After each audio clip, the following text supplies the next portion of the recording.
Assalamualaikum warahmatullahi wabarakatuh. Perkenalkan, saya Yini Dayani dengan NIM 2250024 dari kelas A. Pada video ini saya akan mereview materi ke-6 mata kuliah manajemen proyek dengan judul materi Project Time Management. Pentingnya jadwal proyek. Menyelesaikan proyek tepat waktu sebagai salah satu tantangan terbesar mereka. Pada sebuah proyek, waktu memiliki fleksibilitas yang paling sedikit. Masalah jadwal adalah alasan utama bagi benturan dalam proyek, khususnya selama pertengahan kedua proyek. Gaya kerja individu dan perbedaan budaya penyebab konflik jadwal. Satu dimensi dari TP indikator Myers-Briggs berfokus pada sikap masyarakat terhadap struktur dan batas waktu. Sebagian orang memilih untuk mengikuti jadwal dan memenuhi tenggat waktu, sementara yang lainnya tidak. Perbedaan budaya mengakibatkan perbedaan sikap tentang jadwal. Manajemen waktu proyek. Perencanaan pengelolaan jadwal yaitu menentukan kebijakan, prosedur, dan dokumentasi yang akan digunakan untuk perencanaan, pelaksanaan, dan pengendalian jadwal proyek. Selain itu, juga mendefinisikan kegiatan dengan mengidentifikasi kegiatan khusus bahwa anggota tim proyek dan stakeholder harus melakukan untuk menghasilkan proyek. Aktivitas sequencing yaitu mengidentifikasi dan mendokumentasikan hubungan antara kegiatan proyek. Dan estimasi sumber daya memperkirakan berapa banyak sumber daya tim proyek yang sebaiknya digunakan untuk melakukan kegiatan proyek. Memperkirakan jangka waktu kegiatan. Memperkirakan jumlah periode kerja yang dibutuhkan untuk menyelesaikan kegiatan. Membangun jadwal untuk menganalisis urutan kegiatan, estimasi sumber daya, dan perkiraan durasi kegiatan untuk membuat jadwal proyek. Ringkasan manajemen waktu proyek. Yaitu ada planning, prosesnya plan schedule management, outputnya schedule management plan, proses define activities, outputnya activity list, activity attributes, milestone list, project management plan updates. Planning schedule management. Tim proyek menggunakan pertimbangan ahli, teknik analis, dan rapat untuk mengembangkan rencana pengelolaan jadwal. Sebuah rencana pengelolaan jadwal meliputi: pertama, pengembangan model jadwal proyek. Kedua, metodologi penjadwalan.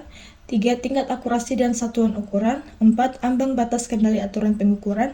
5, kinerja format pelaporan deskripsi proses. Suatu aktivitas atau tugas adalah elemen kerja yang biasanya ditemukan pada WBS yang memiliki durasi, biaya, dan kebutuhan sumber daya yang diharapkan. Definisi aktivitas melibatkan pembuatan WBS yang lebih rinci beserta penjelasannya untuk memahami semua pekerjaan yang harus dilakukan sehingga kita dapat membuat perkiraan biaya dan durasi yang realistis. Daftar aktivitas dan atribut.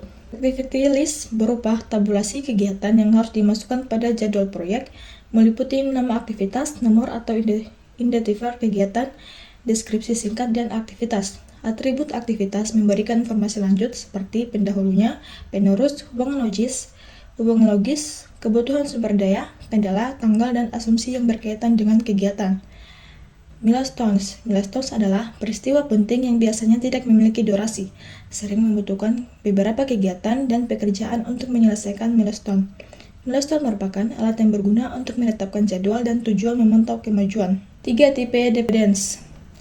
Mandatory, yaitu melekat pada sifat dari pekerjaan yang dilakukan pada proyek, kadang-kadang disebut hard logic. Discretionary, didefinisikan oleh tim proyek, kadang-kadang disebut soft logic, dan harus digunakan dengan hati-hati karena mereka dapat membatasi pilihan penjadwalan kelak. Eksternal melibatkan hubungan antara kegiatan proyek dan non-proyek. Network diagrams adalah teknik yang lebih disukai untuk menunjukkan aktivitas sequencing. Network diagram adalah tampilan skematis dari relasi logis antara atau urutan aktivitas proyek. Estimasi resource kegiatan. Sebelum memperkirakan durasi kegiatan, kita harus memiliki gagasan yang bagus tentang jumlah dan jenis sumber daya yang akan ditugaskan untuk setiap kegiatan. Sumber daya manusia, peralatan, dan material dipertimbangkan. Isu-isu penting dalam mengestimasi sumber daya seperti bagaimana sulitnya akan melakukan kegiatan tertentu pada proyek ini, pengalaman organisasi dalam melakukan kegiatan serupa, dan apakah sumber daya yang diperlukan tersedia. Estimasi durasi kegiatan. Durasi termasuk jumlah aktual waktu bekerja pada kegiatan ditambah waktu yang telah berlalu. Effort adalah jumlah hari kerja atau jam kerja yang dibutuhkan untuk menyelesaikan tugas. Effort setiap durasi pekerjaan biasanya tidak sama. Orang yang melakukan harus membantu membuat estimasi, dan seorang ahli harus mengkajinya. Membuat penjadwalan. Menggunakan hasil dari proses manajemen waktu lain untuk menentukan tanggal awal dan akhir proyek. Tujuan utamanya adalah untuk membuat jadwal proyek yang realistis yang menyediakan bahan untuk pemantauan kemajuan proyek berdasarkan dimensi waktu proyek. Tools dan teknik penting diantaranya adalah Gantt chart, analisis critical path, dan penjadwalan critical chain dan analisis PERT.